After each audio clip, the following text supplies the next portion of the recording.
A quandary. I always wonder, what would Elvis do? I know.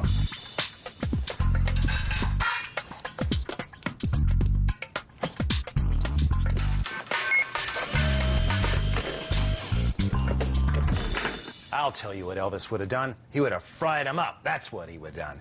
You know, I don't know who the first cook was who put the words fry and pickle together, but whoever it was, he was a genius, because no other application that I can think of brings out the pickleness quite like deep frying, although there is a bit of a trick to it. Now, we begin with a cast iron Dutch oven in the 425 quart range with just enough peanut oil to come about halfway up the side. We have our heat set to medium high and our thermometer in place, so we'll know when we hit the 390 to 400 degree range that we desire. In the meantime, pick out 5 of your finest whole dill pickles and split them into spears, quartering, that is, and lay them out on a long piece of paper towel. Then just roll it up. The goal, get off the surface moisture, but don't squeeze.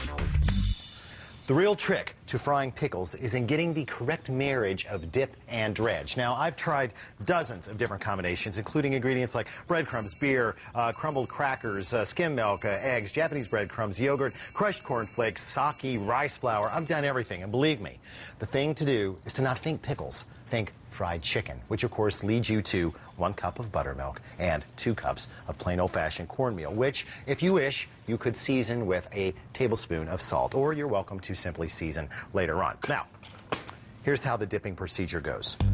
Pickle into the dip, then into the dredge, then use a fork to kind of toss that around so you don't get club finger, right? Now, this could go directly into the fry oil, but you would be missing an opportunity. So when we return it to the dip, give it another turn, and then back into the dredge one last time. Now, I don't want to do these one at a time, or I'll get out of sequence on what's done and what isn't. So I'm going to kind of stack them up 4 to 5 at a time, and then fry them in batches.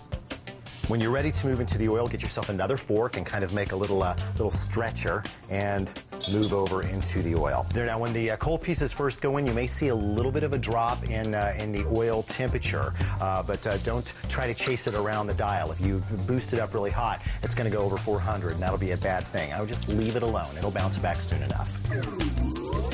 It's been 2 minutes, and these look done. So, transfer to a draining rack and allow them to cool for about 5 minutes before consuming.